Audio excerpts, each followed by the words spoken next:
O Roel, bakit gising ka pa? Ay, hindi kasi ako makatulog, tay. Sobrang kati ng likod ko.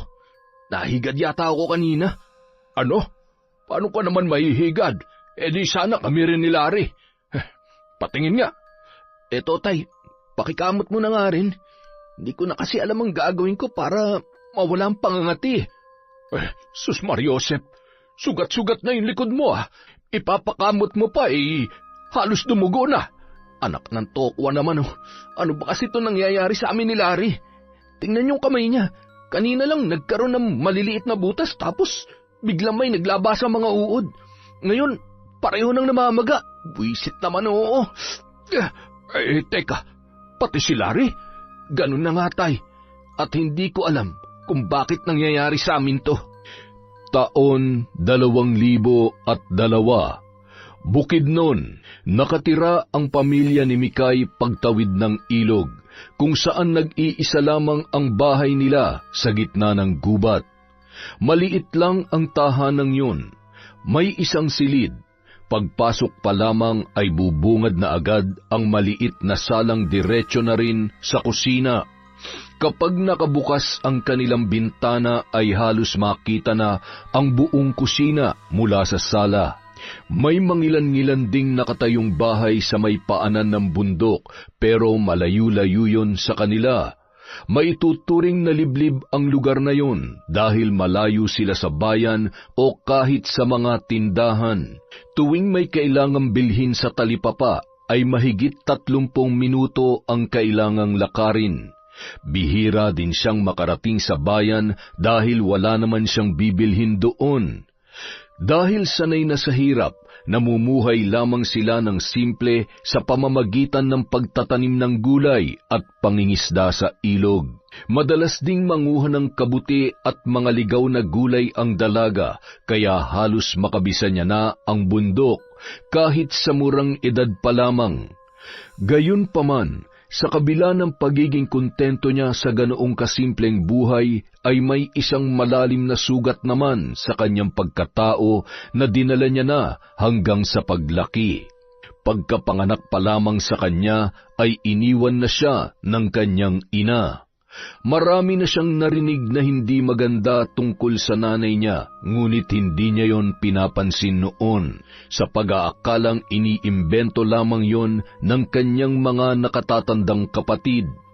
Parehong lalaki ang anak ng tatay niya sa unang asawa. Kung meron man silang pagkakapareho ng mga kuya niya, yon ay ang pagiging ulila sa ina. Bagamat pare-pareho na silang walang nanay, ay may naiwan pa rin namang magulang sa kanila. Yon ay walang iba kundi ang kanilang ama na si Tiago. Sa kabila ng pagkakaroon ng ama, bata pa lamang ay hindi na nakaranas ng pagmamahal ng isang magulang si Mikay. Bukod kasi sa iniwan ng kanyang nanay ang kanyang tatay, ay ayaw rin noon ng anak na babae. Para matanggap ng kanyang ama, ginagawa niya rin ang mabibigat na gawain na dapat ay sa mga kapatid niya lamang na lalaki na katoka. Pero sa kabila ng lahat, hindi pa rin nagbago ang pagtrato sa kanya ni Tiago. Mikay, huwag ka na munang sumama sa ulingan. Dito ka na lang muna sa bahay. Magsibak ka ng mga panggatong tsaka punuan mo ng tubig yung drum sa likod. Maglaba ka na rin ng maruruming damit namin ng mga kapatid mo, ha? Opo, tay. Anong klaseng sagot yan? Huwag mo sabihin nagsasawa ka na sa mga ginagawa mo rito. Hindi naman po sa ganon, tay. Anong kaartehan yan? Hindi naman po ako nag-iinarte, tay. Sanay na rin naman po ako sa mga ginagawa ko rito, kaya ako na pong bahala. Gagawin ko na lang po ang bilin nyo. Bay, dapat lang. Diyan ka nararapat sa mga gawain na yan. At kung gusto mo matuwa ako sa'yo, pagbutihin mo pa. Huwag kang papalpak. Lagi ko naman pong pinagbubuti, tay. Hindi nyo lang pinapahalagahan. Ano ka mo? Wala po. Ano nga po pala yung ipapaluto nyong ulam mamaya? Magtanong ka kay paring Bitoy kung nagkatay sila ng baboy kanina. Pag meron, kumuha ka muna ng 1 kilo. Sa linggo na lang kamo babayaran. Ilaga mo mamaya para makahigop naman kami ng sabaw pag-uwi. Sige po, tay. May iba pa po ba kayong ipapagawa? Isipin mo kung may pwede ka pang gawin. Hindi yung lahat na lang ay kailangan ko pang sabihin sa'yo. Matagal nang ganon ang trato kay Mikay ng kanyang amang si Tiago. Hindi niya maunawaan kung bakit ibang-iba ang pagtrato ng tatay nila sa kanya at sa dalawa niyang kapatid na lalaki. Siya ang madalas na napagbubuntunan ng galit kapag nagkakaproblema sa ulingan, kahit na hindi naman siya ang may kasalanan. Buong buhay niya ay hindi niya naranasang itrato bilang isang babae. Pinagbubuhat siya ng malalaking kahoy na kanilang inuuling. Pinagsasabay niya rin ang 2 sako ng uling na itinatali niya sa pahabang kawayan na ginagamit niya tuwing nag-iigib ng tubig. Sa loob ng maraming taon, hindi man lamang niya naranasang magkaroon ng bagong damit. Kung hindi pa siya makakatanggap ng pinaglumaan mula sa mga nakakakilala sa kanya, ay hindi pa madadagdagan ang kanyang pamalit. Kaya naman, para magkaroon siya ng panggastos para sa sarili, ay naglalako na lamang siya ng mga gulay tuwing hindi siya isinasama sa ulingan. Palihim niya lamang na ginagawa yon dahil oras na malaman ng kanyang tatay na kumikita siya ng sariling pera, siguradong kukunin yon sa kanya. Ni isang beses ay hindi pa siya naabutan ni Tiago ng pera kahit pare-pareho lamang silang naghihirap sa ulingan. Katwiran ng kanyang ama, ilalaan niya na lamang yon na pambili ng bigas kesa sa ibang bagay. Matapos gawin ang lahat ng inutos ng kanyang ama, ay tumulak na siya papunta sa bahay ng kanyang ninong Bitoy. Ngunit dahil wala roon ang matanda, ay ang asawa nitong si Criselda ang humarap sa kanya. Kilala yung tsismosa at mapanlait na babae, kaya maraming kagalit sa kanilang lugar. Kahit si Mikay ay hindi yun kasundo, ngunit dahil magkaibigan ang ninong at tatay niya, ay sinusubukan niya na lamang makisama. Oh, anong ginagawa mo rito? Nandyan po ba si Ninong Bitoy? Nagpapatanong po kasi si tatay kung nagkatay daw po kayo ng baboy. At bakit? Kukuha raw po muna ng 1 kilo, sa linggo na raw po babayaran. Utang na naman? Kakautang niya lang ng 1 linggo Bayad na po yon, Aling Criselda. Ako po ang nag-abot kay Ninong. Kahit na, hindi porket pinauutang kayo ng asawa ko, mamimihasa na kayo. Wala siya rito, kaya hindi ako magbibigay. Aling Criselda, sige na po. Kahit 1 kilo lang, ang layo pa po kasi ng nilakad ko papunta rito. Sigurado naman pong magbabayad si tatay sa linggo. Pakisabi na lang po kay Ninong Bitoy. Wala nga ako may bibigay sa'yo. Hindi ka ba nakakaintindi ng Tagalog, ha? Englishin ko pa para sa yung leche ka? Aling Criselda, magbabayad naman po kami Kung hindi po pwede ang 1 kilo, kahit kalahating kilo na lang. Bakit pa ang hina mong umintindi? Sa bagay, hindi ka nga pala nakapag-aral kaya ganyan kakabobo. Hay nako, umalis ka na nga. Wala ka mapapala rito. Wala nang nagawa si Mikay kundi ang umalis na lamang. Kahit kasi ilang beses pa siyang magmakaawa, ay malabo siyang pagbigyan ni Criselda na masyadong mainit ang dugo sa kanilang pamilya. Lalong-lalo na sa kanya. Hindi na niya mabilang ang pagkakataong nilait siya ng ginang tuwing pumupunta siya roon para mangutang o mag-alok ng uling. Halos nasanay na rin naman siya sa mga naririnig niya, kaya hindi na lamang niya dinadamdam ang tungkol doon. Ngunit dahil wala siyang nautang na karne, ay wala siyang mailulutong ulam. Laman yun ng isip niya habang naglalakad sa daan. Ilang sandali pa, naagaw ng atensyon niya ang bahay na madalas niyang tinatanaw tuwing napapadaan sa may papuntang ilog.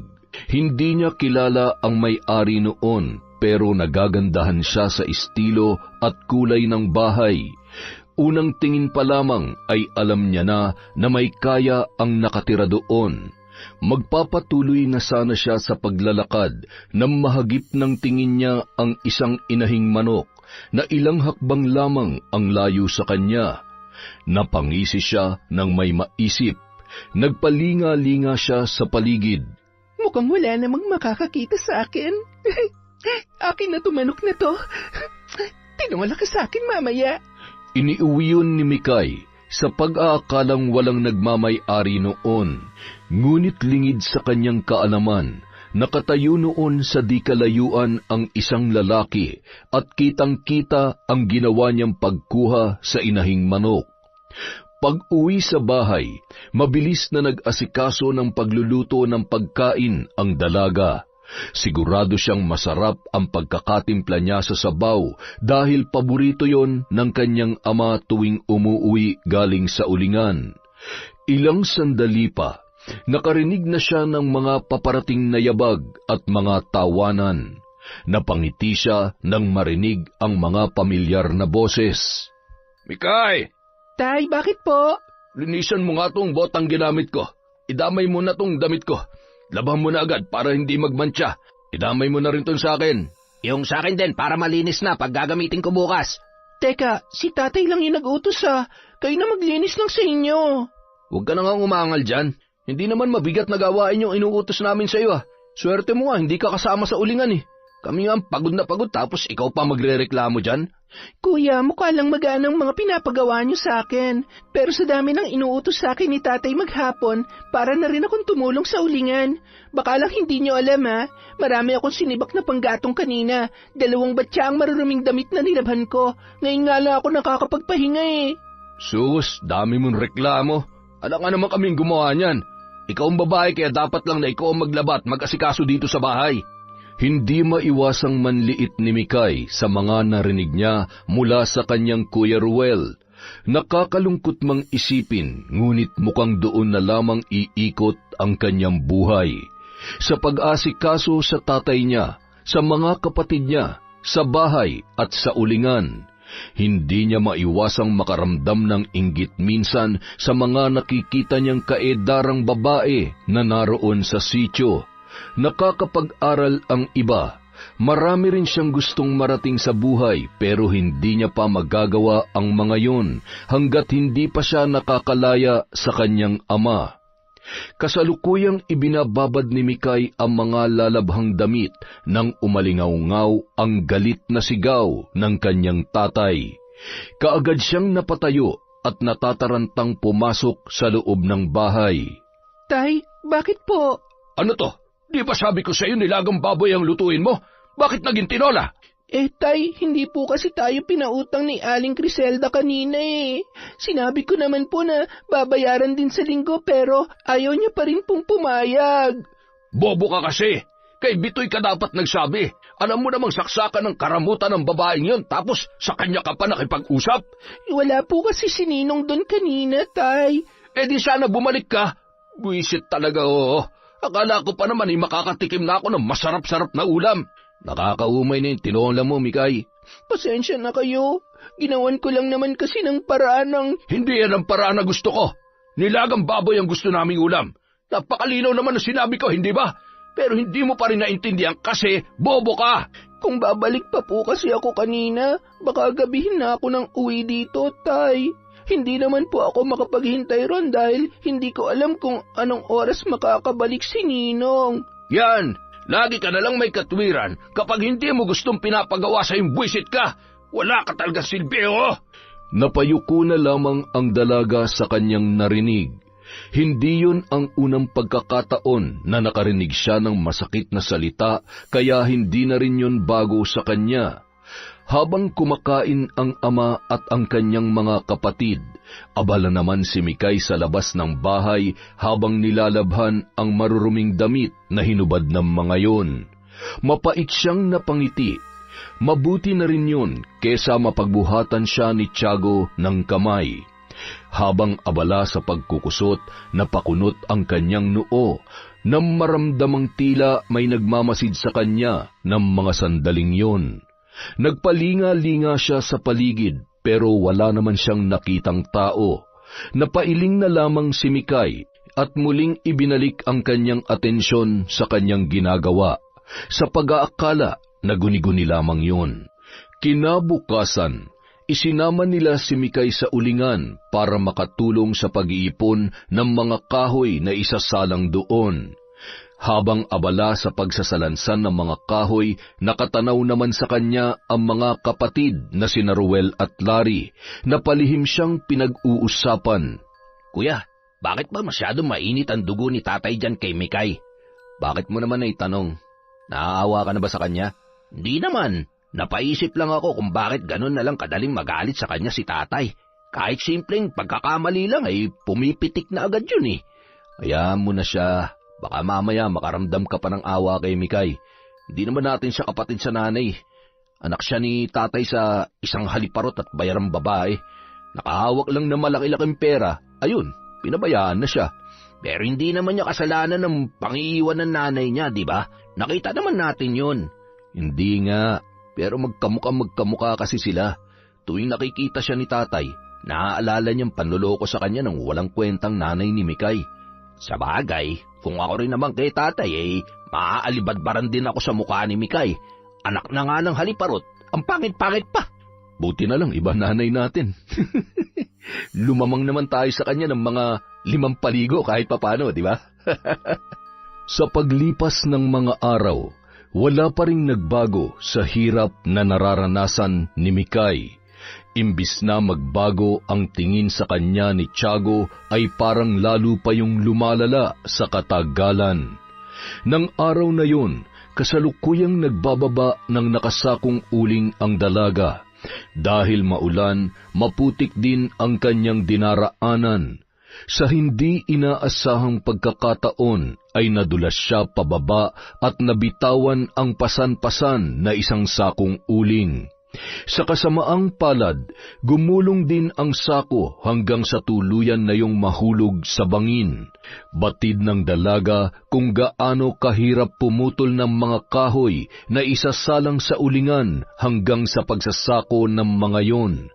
Kaya ganun na lamang ang panghihinayang niya. Ngunit bukod pa ron ay mas nangibabaw ang takot niya sa kanyang ama. Hindi niya na inalintana ang mga sugat na natamo nang tumama ang braso niya sa bato. Mas inisip niya pa ang magiging kalagayan kapag nakauwi na siya sa kanilang bahay. Napakahina talaga ng utak mong babae ka, oo. Isang sako na nga lang ang dala mo, nahulog pa sa bangin. Hindi ko naman po sinasadya, tay. Pasensya na po. Wala nang magagawa yung pasensya mo. Buisit. Simpleng trabaho na nga lang, hindi mo pa magawa na maayos. Sa tinagal-tagal na nating namumundok para mag-uling, ngayon ka pa naging ganyan kahina ang utak. Pasensya na po talaga, tay. Hindi na sapat ang pasensya lang. Alam mo ba kung gaano kalaking problema ang binigay mo sa akin, ha? Bukod sa nabawasan ng kikitain ko, masisira pa tayo sa mga kumukuha ng uling sa atin. Paano mo ipapaliwanag yung kulang na isang sako, ha? Sasabihin mo na wala dahil tatanga-tanga ka? Ako na lang po magpapaliwanag sa kanila, tay. Makikiusap po ako na... Hindi ka makikiusap sa kahit na sino. Kailangan mo maparusahan para magtanda ka.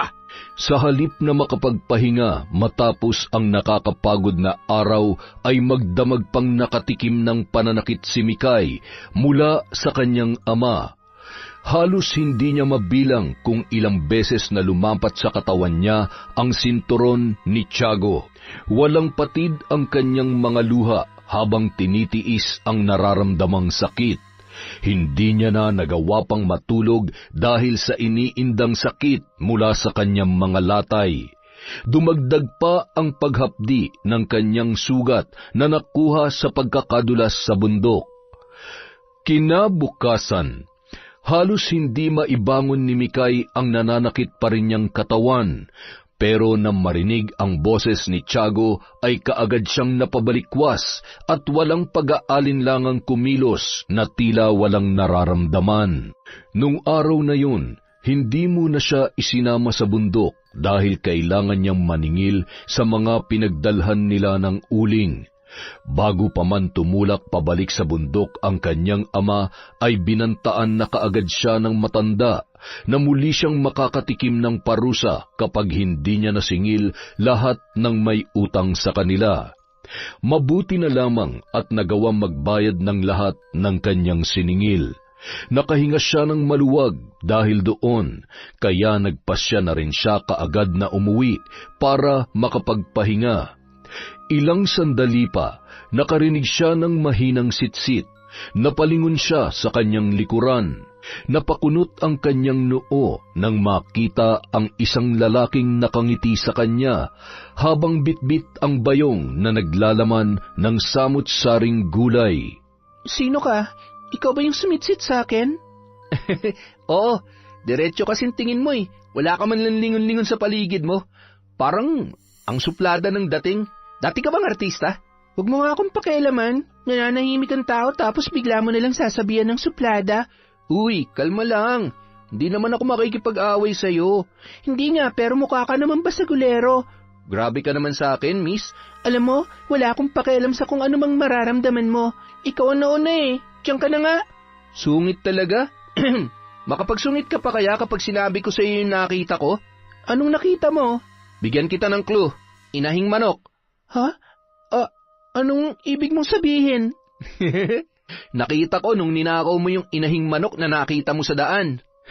Akala ko nga naawa ka lang kaya mo kinuha eh. Pero sinundan kita. Nakita mismo ng dalawang mata ko na kinatay mo yung inahing manok. Ano nga bang luto mo ron? Tinola? Amoy na amoy ko pa nga eh. Ang bango ng luya. Hihingi pa nga sana ako ng sabaw kaya lang mabibisto mo ako agad. Hoy, huwag ka maingay. Baka may makarinig sa'yo. Ano ba? Bakit? Takot ka? Kilala ko pa naman yung may-ari nun. Ano ba kasing kailangan mo para manahimik ka? Kung magpapabayad ka, sorry, wala akong pera. Simple lang naman ang bayad. Gusto kong makipagkaibigan sa'yo. Kapag hindi ka umangal, quits na tayo. Doon nagsimula ang pagkakaibigan ng dalawa. Noong una, hindi nagustuhan ng dalaga ang pagiging makulit at mapilit ni Danny dahil alam niyang hindi matutuwa ang kanyang ama kapag nalaman noon na nakipagkaibigan siya sa isang lalaki. Siguradong iba ang magiging dating noon sa kanyang tatay, kaya pinakiusapan niya ang binata na wag na lamang pupunta sa kanilang bahay kapag naroon si Tiago at ang dalawa niyang kapatid. Halos araw pumupunta roon ang kanyang kaibigan para humanap ng tiyempo na sila ay makapagkwentuhan. Sa kabilang banda, masaya naman si Danny na sa wakas ay pinansin din siya ng babae na ilang beses na niyang sinusubukang lapitan para kaibiganin. Halos kilalang-kilala niya na ang babae sa dami ng kanyang nalalaman. Nagtanong-tanong kasi siya sa mga madalas na nakakausap at pinupuntahan ng dalaga. Nang makakwentuhan niya ang kapatid na si Criselda ay mas marami pa siyang nalaman tungkol kay Mikay. Kaya lamang ay hindi pa niya masabi-sabi sa kapatid ang tungkol sa babaeng nagugustuhan niya dahil nasaksihan niya mismo kung paano noon itrato ang kanyang kaibigan tuwing pumupunta roon. Hoy, Danny! Saan ka na naman galing kanina? Mukhang masyado ka nang nalilibang sa pamamasyal dito ah! Sinusulit ko lang ang bakasyon ko dito, ate. Siyempre, sa susunod na buwan, balik trabaho na naman ako sa Maynila. Buti sana kung makabuluhan ang ginagawa mo rito. Balita ko, madalas kayo magkasama nung anak ni Mang Tiago ah. Si Mikay? Magkaibigan kasi kami. Magkaibigan nga lang ba talaga? Kilala kita, Danny. Hindi mo laging aayaing mamasyal ang babaeng yon kung hindi mo siya gusto. Paano kung gusto ko nga siya, ate? Hindi ko siya gusto para sa'yo. Hindi kayo bagay, tsaka malaking problema lang ang dala niya sa buhay natin. Mabait si Mikay, kaya gustong-gusto ko siya. Nako, anong mabait ang pinagsasasabi mo Gagamitin ka lang nun. Paano naman gagamitin, ate? Alam niya na kahit papano, nakakaluwag-luwag tayo. Samantalang sila, kung hindi pa mag-uuling sa bundok, hindi pa magkakapera. Alam mo ba yung kuya ni Mikay? 40 anyos na pero hanggang ngayon nag-uuling pa rin sa bundok. Hindi na nga nakapag-asawa Walang nagkakagusto sa magkakapatid na yon. Mga walang pangarap kasi sa buhay. Gusto na lang mamundok buong buhay nila. Kaya si Mikay, ganun din ang kahihinatnan ng babaeng yon. Tingnan mo nga, ni hindi man lamang nakapag-aral, hindi marunong bumasa at sumulat. Ang alam lang, magbilang ng pera. Bakit parang ang dami mong alam sa kanila, ate? Ikaw ha? Kunwari ka pang inis na inis sa kanila pero kilalang-kilala mo naman silang lahat. Kilalang-kilala ko nga silang lahat dahil palagi silang laman ng mga usap-usapan dito. Bakit ate? Ano bang meron sa pamilya nila? Nako, halimaw ang tatay ni Mikay kung hindi mo alam. Kapag nagkakamali siya, bugbog ang inaabot niya at halos mapatay pa ng sarili niyang ama. Isa pa, manyakis din ang matandang yon. Marami na yung binastos dito. Bigla-bigla na lang nang hihipo. Nako, kung hindi nga lang siya kaibigan ng asawa ko ay hindi ko siya pakikisamahan. Pero Paano nyo naman nalaman ng tungkol dun sa pambubugbog niya kay Mikay, ate? May kakilala ko na nakakita sa ginawa sa kanya ng tatay niya. Pinaghahampas daw ng kahoy. Ha? Grabe pala si Mang Tiago. Masyado siyang malupit. Oo, malupit talaga. Kaya kung hindi mo lalayuan si Mikay, posible mapatay ka ng matandang yon. Kaya ngayon pa lang, binabalaan na kita, Dani. Kung hindi mo siya kayang iwasan habang nandito ka, mas mabuting bumalik ka na lamang sa Maynila. Ngunit sa kabila ng mga paalala ng kapatid, ipinagpatuloy pa rin ni Dani ang pakikipagkaibigan kay Mikay. Madalas pa rin silang nagkikita hanggang sa unti-unti nang lumalim ang namamagitan sa kanilang dalawa. Sa loob lamang ng ilang linggo ay nagawa niya ng mahalin ang dalaga. Kaya naman hindi na rin siya noon nag-aksaya ng oras at niligawan na si Mikay kahit napatago lamang ang lahat ng yun. Samantala, nang pumayag si Dani sa isang sikretong relasyon ay saka lamang sinagot ni Mikay ang binata. Yun ang unang beses na nagmahal siya ng isang lalaki at yun din ang unang beses na nakaramdam siya ng kakaibang saya. Kaya naman, kahit na alam niyang delikado, ay sumugal pa rin ang dalaga, alang-alang sa pagmamahal niya para kay Dani. Dani, malapit na mag-alas 5, kailangan ko nang umuwi. Mamaya na, ihatid na lang kita. Ha? Ano ka ba? Alam mo namang hindi pwede, di ba? Kailan ba kasi magiging pwede, Mikay? Hanggang kailan ba tayo magtatago sa tatay mo? Hindi ko alam. Hindi pa kasi ako nakakahanap ng tiyempo kaya sana intindihin mo na lang muna yung sitwasyon ko. Matagal ko nang iniintindi, Mikay, kaya nga ngayon, hihilingin ko naman sa'yo na ako naman ang intindihin mo. Tsaka yun lang din ang paraan na naisip ko para makalaya ka na sa tatay mo. Wala naman siya magagawa, kunwari, sasabihin mo na gusto mo na mag-asawa. Asawa agad? Kunwari nga lang para lang magkaroon ng dahilan na palayain ka niya. Imposible yung sinasabi mo. Hindi mo kilala si tatay, tsaka kaya nga ayaw kitang ipakilala sa kanya kasi gusto lang kitang protektahan. Protektahan saan? Kaya kong sarili ko, Mikay. Huwag mo akong alalahanin. Nasasabi mo lang yan ngayon dahil hindi mo pa nakakaharap si tatay. Di harapin natin. Dani naman, nakikiusap ako, wag mo na ngayon. Pero Mikay, ilang araw na lang ang natitira sa pananatili ko rito. Babalik na ako sa Maynila at gusto kong isama ka ron. Talaga? Oo, nabanggit mo sa akin na gusto mong subukan magtrabaho, di ba? Marami kang pwedeng applyan doon. Pero paano natin gagawin yon? Kung hindi mo kaya magpaalam sa tatay mo, itatanang kita. Hindi inaasahan ni Dani na papayag si Mikay na magtanan silang dalawa. Kaya naman, ng araw ding yun ay nagplano sila kung paano tatakasan ang ama ng dalaga. Kailangan nilang maisagawa ang kanilang binabalak pagsapit ng gabi dahil kinaumagahan ay muling isasama sa bundok si Mikay para tumulong sa pag-uuling. Mamayang gabi, kapag tulog na ang tatay at mga kapatid mo, umalis ka na sa inyo. Kinakabahan ako, Dani. Mababaw lang kasi ang tulog ni tatay kaya medyo nag-aalangan ako Hindi yan. Basta magdahan-dahan ka lang. Tsaka bago ka matulog, huwag mo nang ikandado ang pinto para madali kang makalabas. Sige, basta hihintayin mo ako, ha? Oo naman. Maghihintay ako sa labas ng bahay nyo. Nga pala, para hindi ka mahirapan, konti lang ang gamit na dalhin mo.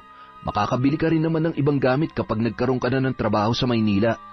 Kaunti lang naman talaga ang mga damit na meron ako Tsaka yung mga maayos lang ang plano kong dalhin. Ikaw ang bahala. Basta mag-iingat ka, ha? Isipin mo na ito na lang ang pagkakataong meron ka para matakasan ng tatay mo. Nang gabing yun, hindi maipaliwanag ni Mikay ang nararamdamang kaba habang kasamang naghahapunan ang amang si Tiago at ang kanyang mga kapatid. Halos hindi niya malunok ang isinusubong pagkain hanggang sa mapansin yun ni Roel. Mukhang wala kang ganang kumain May sakit ka ba, Mikay? Ha? Wala, kuya. Napagod lang ako sa paglalaba kanina. Sus, dami mong arte. Yun lang napagod ka na. Naglaba rin kasi ako ng mga kumot at banig, kuya. Kahit na, mas nakakapagod pa rin dun sa bundok, no? Tama, Kaya bukas, sumama ka sa amin nang may kapalitan naman kami ni Kuya sa pagbabantay sa ulingan. Sisindihan na raw bukas ng umaga. Sasama talaga yan. Wala naman siyang gagawin dito sa bahay. Wala ka naman magpapasarap lang siya rito habang tayo'y nagpapakapagod doon. Tama ka, Tay. Baka mamaya kung saan-saan na gumagalayang si Mikay, kaya mas gustong nandito na lamang palagi sa bahay. Saan naman ako gagala, Kuya? Tsaka wala naman ako mga kaibigan dito. Oh, bakit para masama ang loob mo na wala kang kaibigan dito? Nako, kapag nagkaroon ka ng kaibigan, siguradong hindi ka na makakatulong sa amin. Mapapariwara ka lang. Depende naman po yan sa magiging kaibigan, Tay. Sinasabi mo bang mali ako? Ha? Hindi naman po sa ganon. Alam mong pinakaayaw ko sa lahat, yung sinasagot-sagot ako, ha?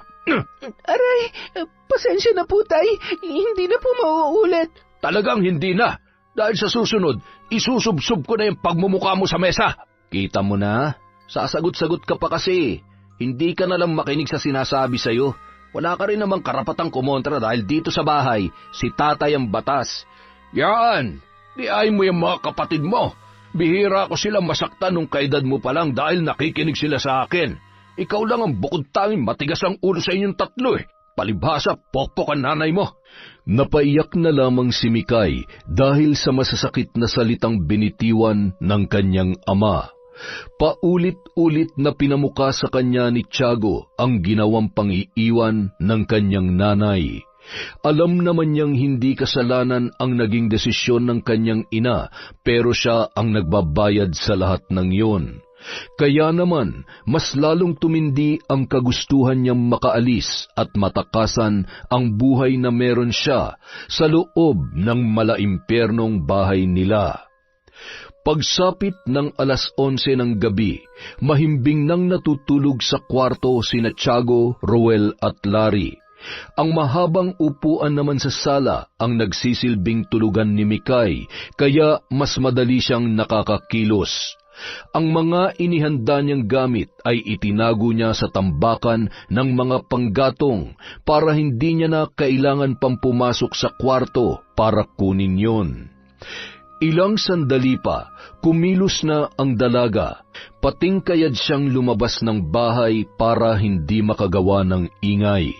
Dumiretso siya sa tambakan ng panggatong at kinuha roon ang bag na naglalaman ng mga importante niyang gamit at ilang pirasong damit. Maya-maya, nakarinig siya ng sitsit. Napangiti siya nang matanaw si Danny sa labas ng kanilang bakuran. Ngunit nang makalapit siya sa binata, saka naman bumukas ang pinto ng kanilang bahay. Mula roon, lumabas ang papungas-pungas pang si Tiago para umihi. Magtatago pa sana silang dalawa na mag-angat ng tingin ang kanyang ama. Sino tong Mikay? Hoy, anong ginagawa mo dyan? Tsaka sino yung kasama mo? Tay? Nalintikan na, oo. Sino yan? Nobya mo? Tay, hayaan niyo na po kaming umalis. Parang awa niyo na po. Sino nga ang lalaking yan? Sagutin mo ang tanong kung buwisit ka. Mang Tiago, ako po si Danny, nobya po ni Mikay. Ano ka mo? Nobyo? Mang Tiago, malinis po ang intensyon ko sa anak niyo, kaya sana po, pagbigyan niyo muna ako makausap kayo ng masinsinan tungkol sa relasyon namin. Abataran, anong masinsinan ang pinagsasasabi mo? Nagkaroon kayo ng relasyon na hindi ko alam? Tapos ano, balak niyo pa magtanan? Paano niyo po nalaman? Anong paano ko nalaman? May dala ka mga gamit at mukhang nagmamadali pa kayong dalawa. Ano sa tingin mong iisipin ko? Maglalaro kayo ng habulan? Pumasok ka sa loob at huwag kang lalabas hanggat hindi ko sinasabi. Pero, Tay... Hindi, isasama ko na po siya, Mang Tiago.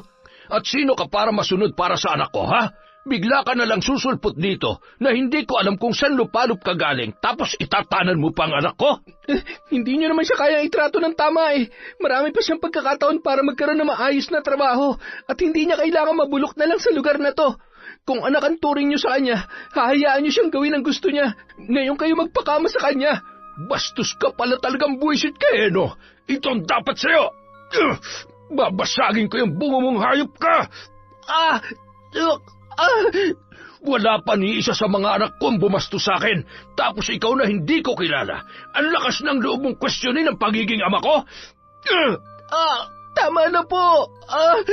Anong tama na, ha? Hindi pa ako tapos. Maghintay ka dyan at huwag na huwag kang gagalaw sa pwesto mo kundi pupugutan kita ng ulo! Sa kabila ng pagtutol at pagmamakaawang ginawa ni Mikay para kay Dani, hindi pa rin niya napigilan ang kanyang ama sa tindi ng galit noon para sa lalaki. Pinaghahampas ni Tiago ng kahoy ang katawan ng binata na walang kalaban-laban. At dahil nagising na rin noon si Ruel at Larry, pinagtulungan na ng tatlo ang binata. Lupaypay at halos mag-agaw buhay na si Dani nang tigilan ng mag-aama. Hindi na namalayan noon ni Mikay kung paano nakaalis at nakauwi ang binata matapos ang sinapit noon sa kanyang ama at mga kapatid. Ngunit ng gabing yon, naranasan niya ang pinakamatinding parusang ipinaranas ni Tiago at ng kanyang mga kuya. Matapos niyang makatikim ng sampal, suntok at sipa, kinaladkad pa siya ng kanyang tatay palabas ng bahay. Napapahiyaw na lamang ang dalaga sa sakit tuwing sumasabit ang balat niya sa matutulis na bato at kahoy na kanilang nadaraanan. Nang makarating sila sa may poste ng kanilang bakuran, ay agad na kumuha ng lubid si Ruel at Larry para igapos ang kanilang kapatid. Mahigpit ang pagkakatali kay Mikay, kaya hindi niya magawang makawala kahit anong subok pa ang kanyang gawin. Dumagdag pa ang pagbuhos ng malakas na ulan ng gabing yon. Magdamag siyang basang-basa at nanginginig sa lamig habang iniinda ang hapdi ng kanyang mga sugat. Nang tumila ang ulan ay saka lamang nagkaroon ng pagkakataong matulog ang dalaga habang pinapapak ng lamok. Kinabukasan, nagising na lamang si Mikay sa tindi ng init na tumatama sa kanyang balat. Nang imulat niya ang mga mata, sandali siyang nakiramdam sa paligid. Sa tansya niya, tanghaling tapat na, at nang mga sandaling yun ay nakaalis na ang kanyang ama at mga kapatid. Sinulyapan niya ang mga sugat na pinamumugaran na ng langaw. Sinubukan niyang igalaw ang mga binti para itaboy ang mga yun. Pero napaigik siya nang sumigid ang kirot ng katawan dahil sa pagkakabugbog sa kanya. Napaluhan na lamang ang dalaga nang makita ang mga pasa sa kanyang katawan. Putok din ang kanyang labi at halos hindi na maimulat ang kaliwang mata. Naikuyom na lamang niya ang kanyang mga kamao dala ng matinding galit na nararamdaman. Sobra na sila. Hindi na sila naawa sa akin. Itinuri nila ako na parang hayop. Ano bang kasalanan ko? Kasalanan bang magmahal at gustuhin makaranas naman ng kalayaan? Ayoko na. Habang patuloy sa pag-iyak ang dalaga, napadaan naman noon ang isang matandang babae na puno ng natutuyong sugat ang buong katawan. Kung ibang tao lamang si Mikay ay tiyak pandidirihan yon. Napakurap-kurap siya nang huminto ang matanda sa kanyang tapat. Nang mag-angat siya ng tingin ay sumalubong sa kanya ang malamlam na mga mata ng kaharap na tila nakikisimpatya sa kanyang kalagayan. Tulungan niyo po ako. Parang awa niyo na po. Hirap na po ako sa kalagayan ko. Walang imik na kinalagan ng matanda mula sa pagkakagapos sa poste ang dalaga. Dahil hinang-hina pa rin, ilang beses na muntik mabuwal sa lupa si Mikay habang inaalalayan ng kanyang kasama. Nagpakilala yon bilang si Aling Panyang.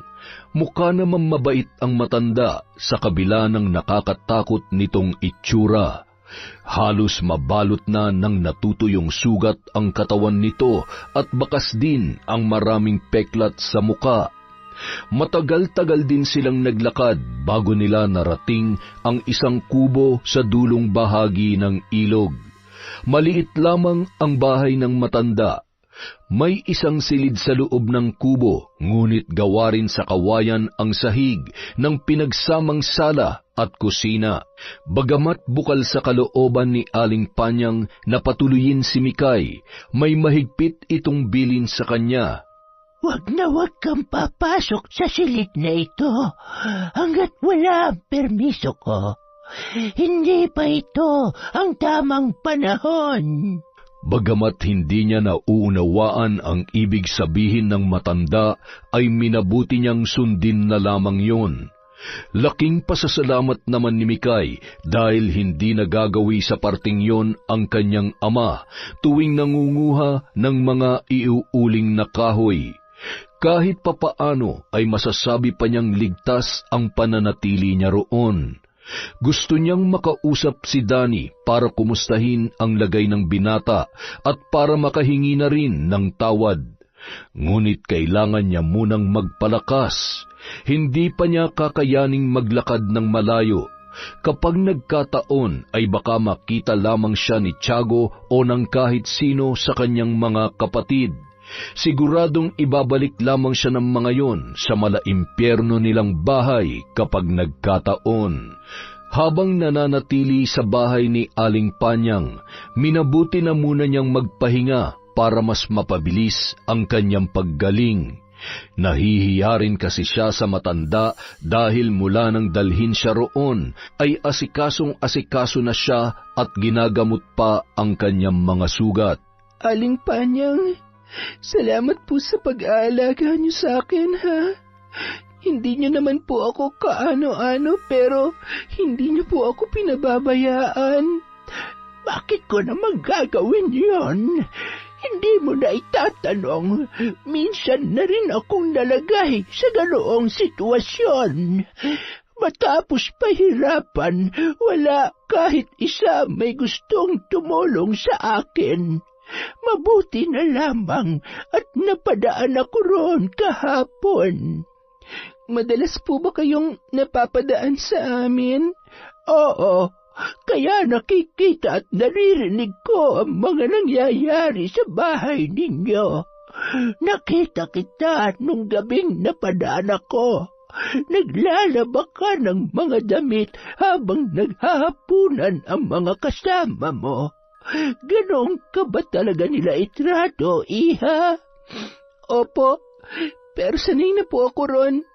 Hindi ko na lang po iniisip na ibang trato sa akin para hindi na rin ako masyadong masaktan pa. Hindi tama ang ginagawa nila sa'yo. Anak ka rin ng iyong ama, pero bakit kung itrato ka niya ay para kang ibang tao? Ang totoo po niyan, nakikita niya raw sa akin ang nanay ko na nang iwan sa kanya, na ipinagpalit siya sa ibang lalaki. Pero hindi mo naman kasalanan yon, kaya hindi ikaw ang dapat niyang pinagbubuntunan ng galit. Sinabi ko na rin po yan noon, pero wala namang halaga sa kanilang nararamdaman ko.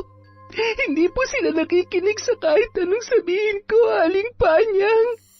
Ako po ang laging nakikinig sa kanila. Kung anong iutos nila, susundin ko na lang para hindi ako masaktan. Konting pagkakamali ko lang na pagbubuntunan na ako ng kamay ni tatay. Ginagawa ko naman po ang lahat para maging mabuting anak sa kanya. Pero kahit anong hirap pa ang pagdaanan ko, hindi pa rin po yun sapat. Minsan nga po, napapaisip ako kung anak niya ba talaga ako eh. Minsan kasi, iha, hindi nasusukat sa dugo ang pagmamahal. Kahit dugot laman ka niya, kung kinamumuhian ka ng iyong ama, mahirap nang baliin yon. Kaya mas mabuti kung ikaw na lamang ang lumayo. Pero sobra na po ang ginagawa nila sa akin. At si Danny, muntik na nila mapatay ang kaisa-isang lalaki na nagmahal sa akin, Aling Panyang. Hindi ko alam kung ayos lang ba siya. Gusto ko po siyang makita. Ang mabuti pa, magpagaling ka na lamang muna. Kapag kaya mo ng sarili mo, saka mo harapin ang nobyo mo. At kung may balak ka sa mga taong nanakit sa'yo, magsabi ka lamang, Iha. Matutulungan kita. Noong una, hindi pinansin ni Mikay ang sinabi ni Aling Panyang, sa pag-aakala na wala lamang yun. Isa pa, hindi pa niya naiisip na balikan o gantihan ang ama at mga kapatid. Mas matindi ang kagustuhan niyang makausap si Danny at makahabol sa pag-alis ng binata pabalik sa Maynila. Kinabukasan, maagang kumilos si Mikay habang mahimbing pa ang tulog ni Aling Panyang. Masakit pa ang buo niyang katawan at paika-ika pang maglakad, pero ginamit niya ang natitirang lakas para lakarin ang madilim at liblib na daan para makalabas ng kasukalan. Nang makarating siya sa parting puno ng kabahayan, hindi na siya nag-aksaya ng panahon. Pinuntahan niya kaagad ang bahay ni na Criselda para makausap si Danny. Lumiwanag ang kanyang muka nang maabutan pa niya ang kanyang nobyo na papalabas ng bahay. Naroon din ang habal-habal na sasakyan nito papunta sa bayan. Danny? Anong ginagawa mo rito? Paalis ka na ba? Pwede bang mag-usap muna tayo? Hindi pwede. Kailangan ko nang umalis. Akala ko ba isasama mo ko? Akala ko ba itatakas mo ko sa tatay at mga kapatid ko? Nangako ka sa akin, Danny. Nakita mo naman ang nangyari sa akin, di ba? Muntik na ako mapatay ng tatay mo at mga kapatid mong demonyo. Pasensya ka na. Hindi ko naman akalain na mahuhuli tayo ni tatay. Mikay, ayoko na. Ayoko madamay ang pamilya ko sa gulong meron ng pamilya mo. Baka dahil sa akin, masaktan pa sina Ate Criselda, kaya mas makakabuti sa atin kung tatapusin na natin to. Danny, wag! Makinig ka muna sa akin, nakikiusap ako. Gusto kong sumama sa'yo. Huwag mo naman akong iwan. Pasensya ka na pero hindi na kita pwedeng isama. Mapapahamak lang tayong dalawa, pati ang pamilya ko rito. Kung may nakakaalaman kung gaano kademonyong pamilya mo, ikaw yon. Kaya ikaw rin dapat ang unang makakaunawa sa akin ngayon. Pero mahal kita. Gusto pa kita makasama. Ako rin naman pero hindi ko kaya manindigan para sa iyo, Mikay. Pasensya ka na talaga, pero kailangan ko nang umalis. Kung gusto mong takasan ng tatay mo, gawin mo pero hindi na kita maisasama at hindi na rin tayo pwede magkita. Tila tinusok ng libo-libong pako ang puso ni Mikay nung mga sandaling yun dahil sa kanyang mga narinig mula kay Danny. Pakiramdam niya, bibigay na ang mga tuhod niya anumang oras dahil sa panghihina. Wala na siyang nagawa nang sumakay na sa motor ang kanyang nobyo na hindi man lamang lumingon sa kanya. Nanatili roon ng ilang sandali si Mikay habang tinitipon ang natitirang lakas para tumayo at bumalik sa bahay ni Aling Panyang. Pero bago pa man siya makakilos ay lumabas na ng bahay ang galit na si Criselda. Ang kapal naman na mukha mong pumunta pa rito matapos mo ipahamak ang kapatid ko. Aling Criselda, kung pinipigilan mo lang sana yung kalandian mo, hindi sana mabubugbog si Danny. Muntik na siya mapatay ng hayop mong ama. Alam mo naman kung anong kaya niyang gawin, pero wala. Naging makasarili ka. Inisip mo lang ang sarili mong kaligayahan. Hindi mo na naisip ang magiging kapakanan ng kapatid ko kapag nalaman ni Tiago na may relasyon kayo. Aling Criselda, pareho po kami nasaktan. Kaya wag niyo namang ibaling lang sa akin ang lahat ng sisi. Si Danny mismo nagsabi sa akin na haharapin niya si tatay. Siya rin po ang nakaisip na magtanan kami. At pumayag ka naman. Sira ulo ka. Hindi mo man lang naisip na makakarating pa rin sa tatay mo ang pagtatanan niyo kahit magtagumpay kayo. Maraming mata rito. At ano mangyayari kapag nakalis na kayo? Di ba kami naman ang pag-iinitan ni Tiago? Pero dahil tanga ka, hindi mo yun naisip. Sinaktan din po ako ni tatay. Matagal ko nang gusto makalaya sa kanila at nagkaroon lang ako ng konting pag-asa dahil kay Danny. Kaya kahit alam kong delikado, pinanindigan ko ang relasyon namin. Mahal na mahal ko siya, Aling Criselda. Siya lang ang tanging lalaki na nagparamdam sa akin na espesyal ako, kaya hindi ko masisi ang sarili ko kung bakit hindi ko siya kayang bitawan ng ganun-ganun na lang. Ah, ganon! Ang tingin mo pa pala sa kapatid ko ay tagapagligtas mo? Ibang klase ka rin talaga no? Ang kapal ng mukha mo, Mikay! Kahit ano pang sabihin niyo sa akin, wala naman sasakit pa sa pag-iwan sa akin ni Danny. Kaya sige, kung may gusto pa kayong sabihin, lahatin niyo na. Natahimik na lamang si Criselda sa sinabing yon ni Mikay.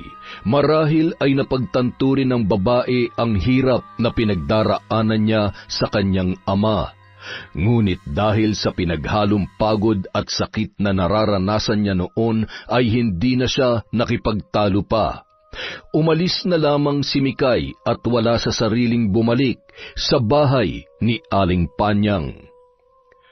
Samantala, hindi naman matigil sa pagmumura si Mang Tiago nang hindi madatnan sa bahay ang kanyang anak. Hinalughog na nila ang buong kabahayan at nasuyod na rin ang buong paligid, ngunit ni anino ng dalaga ay hindi nila nakita. Lintik na babaeng yun Pahihirapan pa talaga tayo maghanap sa kanya. Oras na makita ko siya, sisiguruhin kong hindi na siya makakalakad pa. Ibang klase rin talagang lakas ng loob ni Mikay, tay, no? Hindi na nakakaramdam ng takot sa inyo. Pero, ang malaking tanong dito, sino tumulong sa kanya? Hindi kaya binalikan siya nung nobyo niya? Paano babalik yun Halos hindi na nga makalakad sa ginawa natin sa kanya. Takot na lang niyang bumalik pa rito. Pag nagkataon, parang siya na rin mismo naglibing sa sarili niya. Ang problema na lang natin ngayon, kung saan natin hahanapin si Mikay. Baka magsumbong sa mga pulis yung buwisit na yon. Kilala kong lintik na yon. Hindi niya kaya magsumbong sa mga pulis. Saan naman kaya siya nagpunta? Wala naman siyang malilipatan dito. May naiisip ako na posibleng tumulong sa kanya. Sino, tay? Imbis na sagutin ang tanong ng anak, ay kaagad na kumilos si Tiago para puntahan ang kumparing si Bitoy. Nang mga sandaling yun ay wala na siyang naiisip pang ibang tutulong sa anak kundi ang ninong nito. Bago umalis ng bahay, pumasok siya sandali sa kwarto para kunin ang nakatagong balisong. Isinuksok niya yon sa may likuran para hindi agad mahalata.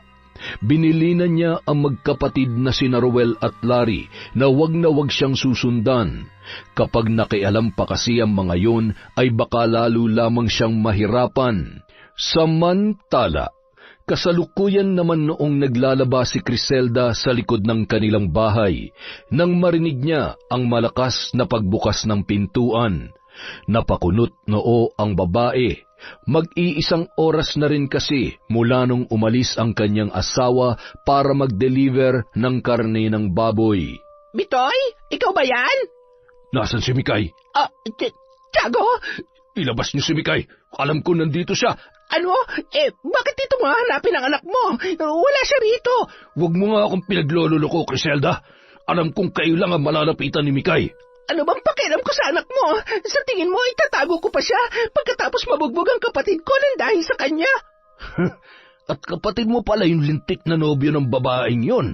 Kaya naman pala. Hoy, Tiago, hindi ko gusto si Mikay para kay Danny. Ako na mismo nagsabi sa kapatid ko na hiwalayan ang anak mo dahil wala siyang maganda may dudulot sa buhay namin. Tingnan mo nga naman, hindi ako nagkamali. Kanina lang galing dito ang anak mo at nagmamakaawang isama ng kapatid ko. Malas niya lang dahil natauhan na si Danny. Saan siya pumunta? Mali ko. Basta umalis siya rito kanina matapos makipagsagutan sa akin. Wala na akong pakialam kung saan man siya pumunta. Magsabi ka ng totoo kung ayaw mong dumami ang butas sa katawan mo. Ay, talagang nagdala ka pa ng balisong dito, ha? Ang kapal na mukha mo, Tiago. Unang-una, wala kang karapatang basta na lang pumasok sa bahay namin. Pangalawa, hindi ko alam kung nasan ang anak mo. Pangatlo, wala akong pakialam sa pamilya nyo. Kaya huwag nyo kaming idadami sa mga problema nyo, mga buwisit. At dahil sa kadaldalan, marami pang masasakit na salitang binitawan si Criselda na mas nagpatindi sa galit ni Tiago.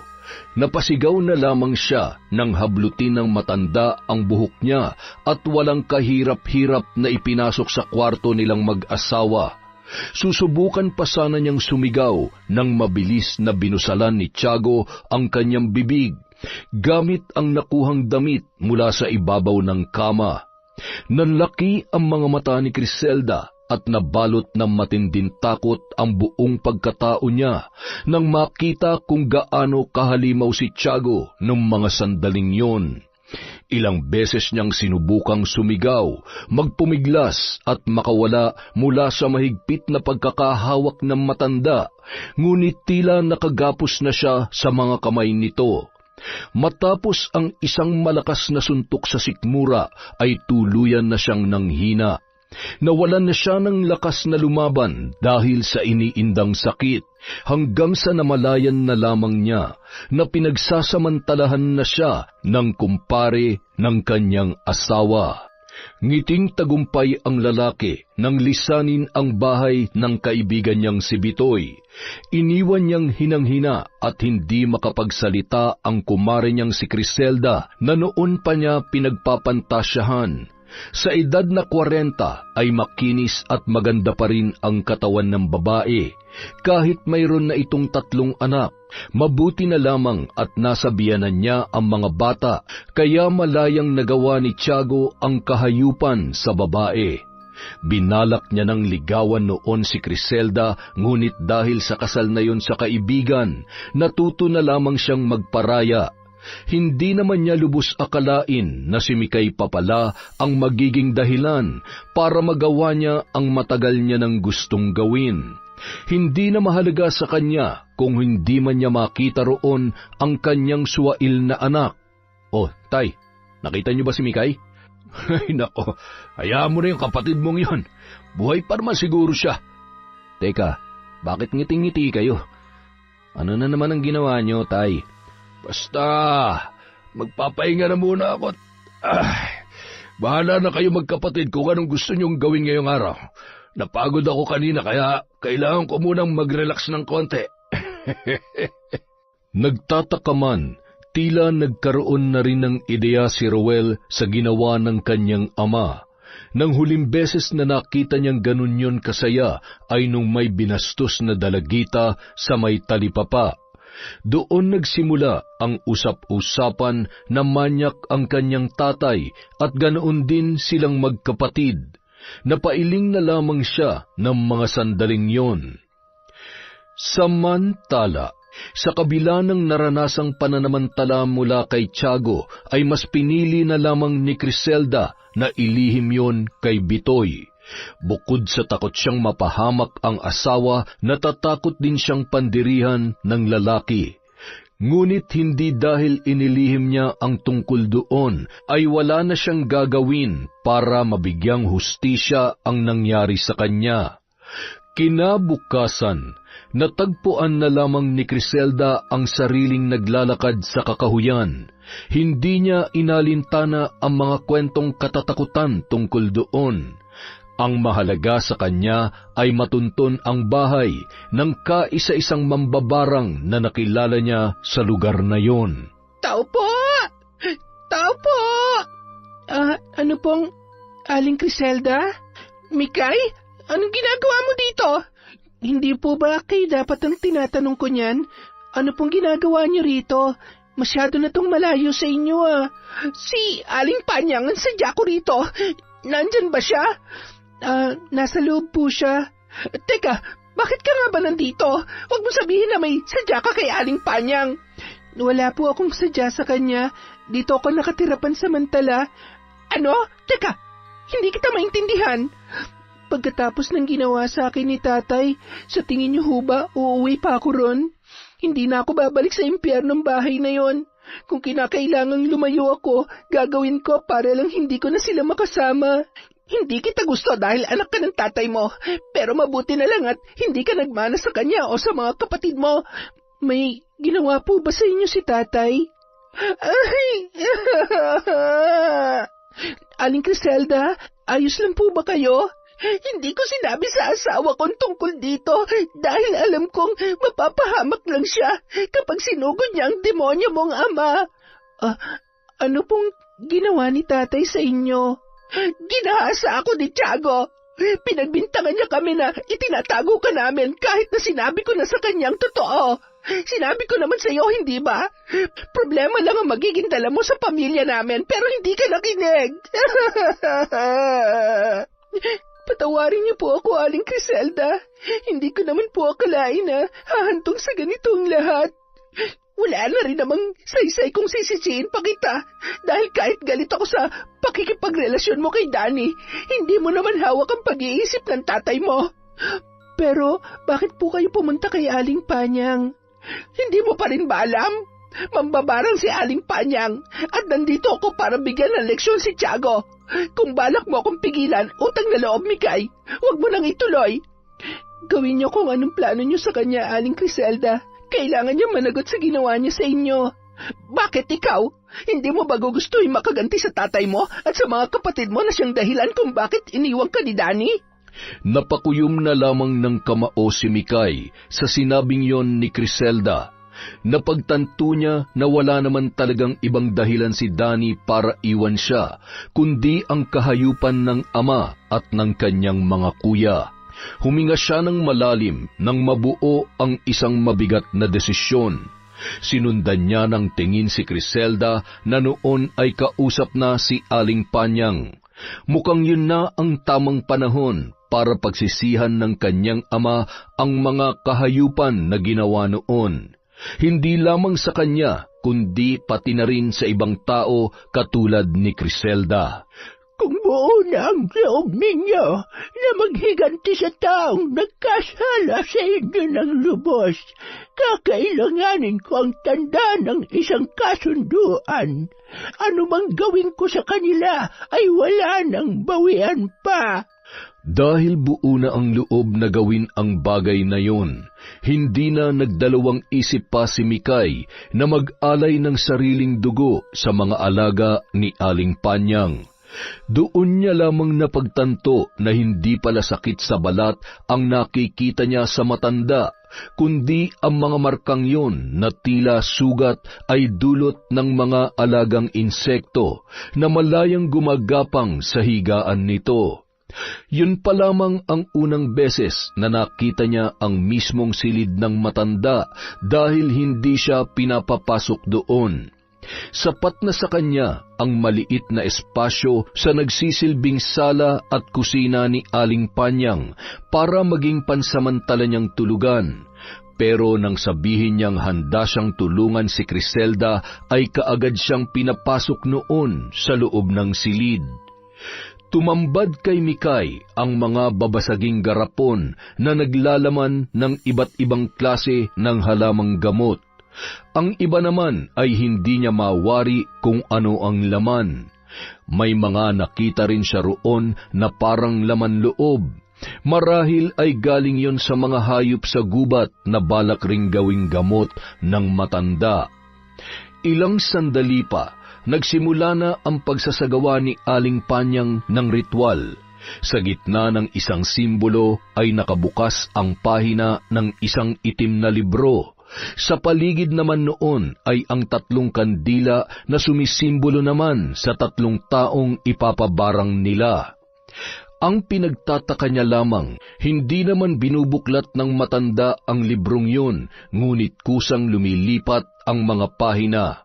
Nagpatuloy sa pagsambit ng mga salitang banyaga ang matanda habang nakapikit ang mga mata at nakatapat ang mga kamay sa itim na libro.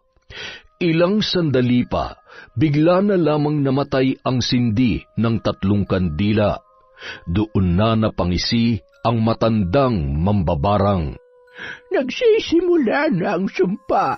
Sa pagsapit ng takip silim, magsisimula na ang kalbaryo nila na mas lalong titindi tuwing kakalat ang dilim sa paligid. Bagamat alam ni Mikay na may maling nagawa ang 2 niyang kapatid, hiniling niya kay Aling Panyang na hindi maging kasing bigat ng parusa para sa kanyang ama ang sasapitin ng mga yon. Ngunit sa kaso ni Tiago ay wala na siyang magagawa pa, lalo na't si Criselda na mismo ang nakipagkasundo sa matandang mambabarang para makamit ang hustisya. Nang gabi ring yun, nang tuluyan ng lumubog ang araw, bigla na lamang napasigaw si Larry habang nakahiga sa katre. Si Ruel naman ay panay ang kamot sa bandang likuran na hindi maabot-abot ng sariling mga kamay. Iritadong nagpabalik-balik sa kusina ang lalaki hanggang sa maisipan ng magpatulong sa kapatid. Larry, kamuti mo aton likod ko. Kanina pa kasi nangangati. Hindi ko naman abot. Sa akin ka pa talaga nagpapakamot, kuya. Hindi mo ba nakikita tong mga kamay ko? Tingnan mo, nagkaroon na ng butas-butas ang magkabilang palad ko. Halos maihina nga ako sa tindi ng pangingilaw eh. Teka, ano yan? Ang alin, kuya? Parang may gumagalaw sa kamay mo. Ha? Oo nga, uod. May uod, kuya. Halos pumanaw ang ulirat ni Larry dahil sa nararamdamang takot ng isa-isang naglabasan ang maliliit na uod sa mga butas ng magkabila niyang palad. Ngunit ang ipinagtataka noon ng binata, naging mas mabilis pa ang pamamaga ng kamay niya kesa sa kanyang inaasahan. Lumaki ang kanyang kamay hanggang sa halos hindi niya na yon maiangat dahil sa sobrang sakit. Samantala, patuloy naman sa pagsasagawa ng ritual si Aling Panyang sa loob ng kanyang silid. Nasa labas naman si Mikay na tahimik lamang na nakikinig at naghihintay ng ipapagawa sa kanya ng matandang mambabarang. Ang mga kamay na mapanakit, bigyan ng matinding pasakit. Ang mga kamay na mapanakit, bigyan ng matinding pasakit. Paulit-ulit na naririnig ng dalaga ang mga salitang yun. Wala siyang kaalam-alam sa pinagdaraanan ng kanyang mga kapatid, ngunit isa lamang ang kanyang natitiyak ng mga sandaling yun. Lahat ng taong nanakit sa kanya ay isa-isa nang pinagdudusahan ang kanilang mga kasalanan. Pagsapit ng hating gabi, mas lalong tumindi ang pangangati ni Ruel. Hindi siya pinatulog ng nararamdaman, kaya imbis na humiga, ay naghanap siya ng kahit anong maaaring gamiting pangkamot sa kanyang likod. Ilang sandali pa, napangisi siya nang makita ang haligi nilang may kagaspangan. Mabilis niyang hinubad ang pang-itaas at saka ikiniskis ang likod sa haligi ng kanilang bahay. Ngunit sa halip na maibsan ang pangangati, ay mas lalo pa yung lumala. Maya-maya pa, nakita niyang lumabas si Tiago mula sa tinutulugan nito. Napakunot ang noo ng kanyang ama nang makita ang kanyang itsura. O Ruel, bakit gising ka pa? Ay, hindi kasi ako makatulog, tay. Sobrang kati ng likod ko. Nahigad yata ako kanina. Ano? Paano ka naman mahihigad? Di sana kami rin ni Larry. Patingin nga. Eto, tay, pakikamot mo na nga rin. Hindi ko na kasi alam ang gagawin ko para mawala ang pangangati. Sus Mariosep, sugat-sugat na yung likod mo . Ipapakamot mo pa halos dumugo na. Anak ng tokwa naman . Ano ba kasi ito nangyayari sa amin ni Larry? Tingnan yung kamay niya. Kanina lang nagkaroon ng maliliit na butas tapos biglang may naglabas ang mga uod. Ngayon, pareho nang namamaga. Buisit naman oo. Teka, pati si Larry? Ganun na nga tay. At hindi ko alam kung bakit nangyayari sa amin to. Nang gabing yon, nagpatuloy ang pagpapahirap ni Aling Panyang sa magkapatid. Nagpasya siya na wala munang gawin kay Tiago dahil ang lalaking yun ang tatanggap ng pinakamatinding parusa. At isa na roon ang makitang nahihirapan ang paborito niyang mga anak. Kinabukasan, napasigaw na lamang si Tiago nang tumambad sa kanya ang dalawang anak na dinudumog na ng langaw dahil sa dami ng sugat sa katawan. Ang mga sugat ni Ruel na nagsimula sa likod ay kumalat na rin sa mga braso at hita ng lalaki. Si Larry naman, halos kasintabanan ng mga hita ang braso dahil sa matinding pamamaga. Halos matanggal na ang mga kuko ng binata sa tindi ng maga ng bawat daliri sa magkabilang kamay. Halos bumaliktad ang kanyang sikmura nang makita mismo ng kanyang mga mata kung paano lumabas ang maliliit na uod sa mga butas ng palad ni Larry. Mabilis namang nangitlog ang mga dumapong langaw sa mga sugat ni Ruel at makalipas lamang ang ilang sandali ay inuuod na rin ang mga yon. Nataranta si Tiago at hindi kaagad nakapag-isip ng gagawin para sa kanyang mga anak.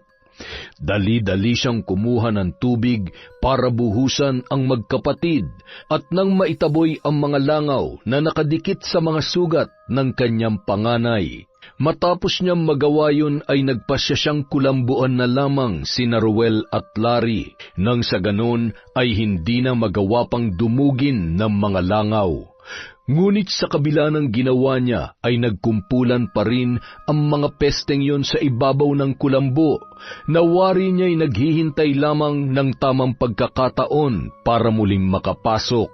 Hinahapong napaupo si Tiago habang iniisip kung bakit yun nangyayari sa kanyang mga anak. Sa kabilang banda, ipinaalam na ni Aling Panyang kay Mikay ang nangyayari sa kanyang mga kapatid. Sa pamamagitan ng isang orasyon ay nakita mismo ng mga mata ng dalaga ang pagdurusa ni Ruel at Larry. Sa sandaling simulan ko na ang ritual para sa pagpaparusa sa iyong ama, magkakaroon ka na ng pagkakataong makauwi sa inyo at makasama ang mga kapatid mo. Oras na humingi sila ng tawad sa iyo, doon ko lamang aalisin ang sumpa. Hinintay ni Mikay ang pagsisimula ng panibagong ritual ng naturang mambabarang. Sa pagkakataong yun ay mas taimtim, mas matagal at mas nakakikilabot ang tinig ng matanda na kanyang naririnig ng mga oras na yun. Kinagabihan, pabalik-balik naman sa banyo si Tiago nang hindi mawala-wala ang pananakit ng kanyang tiyan. Nang hihinang napaupo na lamang ang matanda habang hawak ang kumikirot na parte ng kanyang katawan. Ilang sandali pa, nanlaki ang mga mata niya nang biglang manginig ang kanyang mga kamay. Pigilan man niya ang panginginig ay hindi niya yun magawa. Sinabayan pa yon ng muling pagkirot ng tiyan. Sa pagkakataong yun, triple na ang sakit ng una niyang naramdaman. Napasigaw na lamang noon si Tiago na hindi malaman ang gagawin sa kanyang sitwasyon. Maya-maya lamang, naramdaman niya na tila may kung anong gumagalaw sa loob ng kanyang katawan. Nang sulyapan niya yon ay muli siyang napasigaw. Tumambad sa matandang lalaki ang maliliit na butas na halos sakupin na ang parteng yon ng kanyang katawan. Ilang oras na namimilipit sa sakit ang matanda, hanggang sa maramdaman na lamang niya na tila may gumagapang doon. Nang bumaba ang kanyang tingin, kinilabutan siya sa kanyang nakita. Ang mga uod na nakita niya sa mga sugat ni Ruel at Larry ay mayroon na rin ang mga butas ng kanyang tiyan. Akmang sisigaw na sana si Tiago nang biglang bumukas ang pinto ng bahay. At mula roon, tumambad ang anak na kanyang kinamumuhian. Mabuti naman at naisipan mo pang umuwi. Hindi ako nandito para bumalik sa bahay na to. Ipinangako ko sa sarili ko na hindi na ako titira dito kasama mga demonyong tulad nyo. Nakikita mo bang kalagayan ko ngayon? Kung may natitira ka pang konsensya, gagawa ka ng paraan para tulungan ako. At bakit naman kita tutulungan? Sa tingin mo ba sapat na ang pinagdaraanan nyo para kaawaan ko kayo? Halos patayin nyo na nga ako nun eh. Naawa ba kayo sa akin? Naisip nyo bang kalagayan ko? Hindi naman tayo, di ba? Kaya huwag ka nang umasa na maawa pa ako sa'yo. Kahit gumapang ka pa sa hirap, sumuka ng dugo, at kahit mamatay pa kayo sa harapan ko, wala pa rin akong mararamdaman kundi galit. Isa kang demonyo na nagkukubli sa katawang yan, kaya nararapat lang yan sa'yo. Ano bang pinagsasasabi mo, lintik ka? Gusto mo bang ipaalala ko pa sa'yo ang lahat ng pagpapahirap mo sa akin? Ni minsan hindi ko naramdaman na meron pa akong ama. Ang tanging alam ko lang, may isang tao na palaging nagdidikta kung anong dapat kong gawin at nagpaparamdam sa akin na wala akong karapatang mabuhay ng normal. Ikinulong niyo ako sa bahay na to na hindi ko naman ginusto. At yung kaisa-isang lalaking nagparamdam ng pagmamahal sa akin, kayo pa mismo nagtulak sa kanya papalayo sa akin. Wala kayong awa. Ipinagmamalaki mo ang lalaking yon. Sa tingin mo ba, kaya kang panindigan ng siraulong yon? Isa lang ang alam ko ngayon, Tay. Masaya na sana ako kung hindi kayo nakialam. Matapos makipagsagutan sa kanyang ama, ay dumiretso na yon sa kwarto, kung saan parehong nakaratay ang kanyang mga kuya. Napalunok siya at hindi napigilang makaramdam ng awa nang makita ang kalunos-lunos na kalagayan ni Ruel at Larry. Ngunit dahil kinailangan niya magpanggap na matatag ng mga sandaling yun, sinubukan niyang hindi ipakita ang awang nararamdaman para sa kanyang dalawang kuya. Mikay, ikaw ba yan? Mikay, tulungan mo kami. Anong pakiramdam na kayo naman na nangangailangan ng tulong ngayon? Hindi niyo yan naisip nung iginapos niyo ako sa labas, hindi ba? Hinayaan niyo akong manginig sa lamig. Matuyo na lang ng kusa habang iniinda ang pagkirot ng mga sugat kung kayo rin mismo ang nagbigay sa akin. Nararamdaman niyo na ba ang sakit? At kung gaano kahirap? Patawarin mo kami, bunso. Kami ang nakatatanda sa iyo at kami dapat ang pumuprotekta sa iyo, pero hindi namin nagawa dahil sa pagiging bulag at sunod-sunuran namin kay tatay. Siguro nga, iniisip mo na wala kaming konsensya at gustong-gusto rin namin lahat ng ginagawa namin pagpapahirap sa iyo. Pero, Mikay, maniwala ka man o hindi, ginawa lang namin yon dahil ayaw naming matulad kami sa iyo. Tama si Kuya Ruel, Mikay. Naging duwag kami sa mga panahon na dapat ay naging matapang kami. Hindi lang para sa mga sarili namin, kundi para sa iyo dahil ikaw ang bunso namin. Kaya sana, bago man lamang kami mawala ni Kuya, magawa mo sana kaming patawarin. Sunod-sunod ang pagpatak ng mga luha ni Mikay matapos marinig ang sinabi ni Ruel at Larry. Hindi niya akalaing hihingi ng tawad sa kanya ang kanyang mga kuya sa kabila ng pagkakakilala niya sa mga yun. Kaya bago siya umalis doon ay buo na ang kanyang desisyon na wakasan na ang paghihirap ng dalawa niyang kapatid. Gusto niyang iparanas sa dalawang yon ang isa pang pagkakataon para makabawi sa kanya. Ngunit taliwas naman yon sa kanyang ama na wala man lamang ni katiting na pagsisisi sa kanyang mga ginawa. Nang bumalik si Mikay kay Aling Panyang, kaagad niyang sinabi ang nangyari sa pag-uwi. Napangiti ang matanda sa kanyang natuklasan. Masaya akong tulungan ka, iha. Kaya sana, kung saan ka man dalhin ng tadhana, ay manatiling mabuti ang iyong kalooban. Mahigpit na niyakap ni Mikay ang matandang mambabarang. Yun na ang kanyang pagkakataon para makalaya sa kanyang ama. Magagawa niya ng lumayo at takasan ang dati niyang buhay para makapagsimulang muli. Binawi ni Aling Panyang ang sumpa sa kanyang mga kapatid. Matapos ang isinagawang ritual ay tuluyan ng gumaling sina Ruel at Larry. Samantalang ang kanilang ama naman ay lubos na pinagdusahan ang mga kasalanang kanyang nagawa. Wala pang isang linggo, tuluyan ng binawian ng buhay si Tiago. Ngunit hindi inaasahan ni Mikay na sa mismong araw ding yon, papanaw si Aling Panyang. Doon niya lamang napagtanto na ang sumpang pinadapo ng matanda ay hindi na maaaring bawiin pa dahil oras na subukan itong pawalang bisa, siya na mismo ang magdurusa. Nabalot ng matinding kalungkutan si Mikay dahil sa nangyari. Sa pagkawala ni Aling Panyang ay nagpasya muna siyang puntahan si Criselda para ipaalam ang tungkol doon. Habang naglalakad ang dalaga sa gitna ng kasukalan, maya-maya lamang ay nakarinig siya ng sigaw ng isang lalaki. Dali-dali siyang tumakbo para hanapin kung saan yun nagmula. Nanlaki ang kanyang mga mata nang makita ang isang lalaking nakaupo sa damuhan at hindi makagalaw dahil sa may kalakihang ahas sa may paanan nito. Nagpalinga-linga siya sa paligid at naghanap ng may kahabaang sanga ng puno sa kayon ginamit para itaboy ang ahas. Ilang sandali pa, nakahinga na ng maluwag ang lalaki nang tuluyang makaligtas mula sa pagkatuklaw ng makamandag na ahas. Nagpakilala yon bilang si Eric, na pagkamalan niya pang turista ang binata noong una.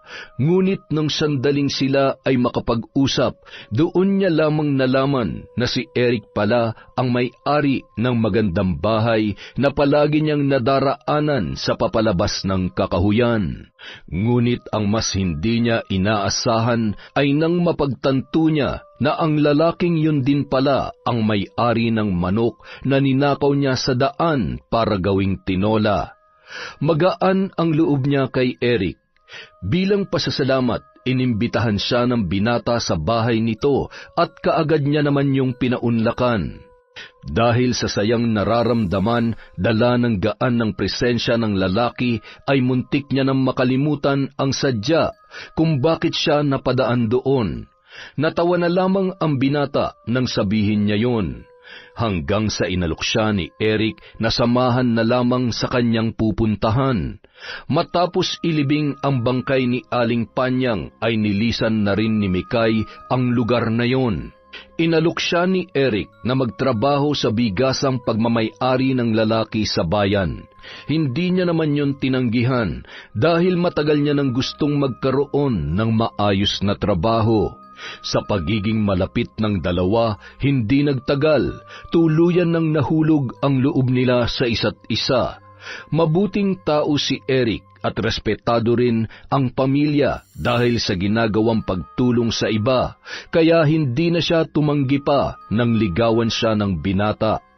Doon nagsimulang umayon ang tadhana sa buhay ng dalaga.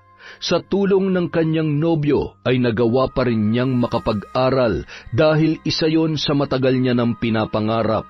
Sinuportahan naman siya ng lalaki at sinigurong maibibigay ang lahat ng tulong na kanyang kakailanganin. Sa kabilang banda, matapos patawarin ng kapatid na si Mikay, ay nilisan na rin ng magkapatid na si Ruel at Larry ang pag-uuling sa bundok. Naghanap na rin ng ibang trabaho ang mga yun, gaya ng ipinayo ng bunso nilang kapatid. Hindi nagtagal, natanggap naman sila sa inaplayang trabaho. Tinupad nila ang pangako sa kanilang bunso na magbabagong buhay na at pinatunayang hindi sayang ang pagkakataon na ibinigay sa kanila ni Mikay. Yon! Isa na namang napakagandang kwento, oo. Sana po dumami pa ang viewers natin. Anyway, dahil dyan, meron na naman tayong shout out. Simulan po natin kay Diaries Yuki. Hi po kay Yumol Hilda, kay Chris Alcantara, kay Rizen Ryle. Hi po kay Stephanie Deep. And kay Renante Alejo, kay Jaren Beter, kay Jessel Flores. Hello po kay Alfreda Alano, kay Victor Alviar, kay Raquel Shibata, kay Cliven Dubalan. Hi kay Angie Berlon, kay Elizabeth Espiritu. Hello din po kay Mir Angeline Maulion. Hi kay Leia Tan, kay Elizabeth Maramot, kay Andres Emma. Hi din po kay Susan Benosa, kay Elzel. Shout out din po kay Ami Viray at syempre kay Bernadette de Ocampo. Maraming salamat po mula sa Kwentong Enteng!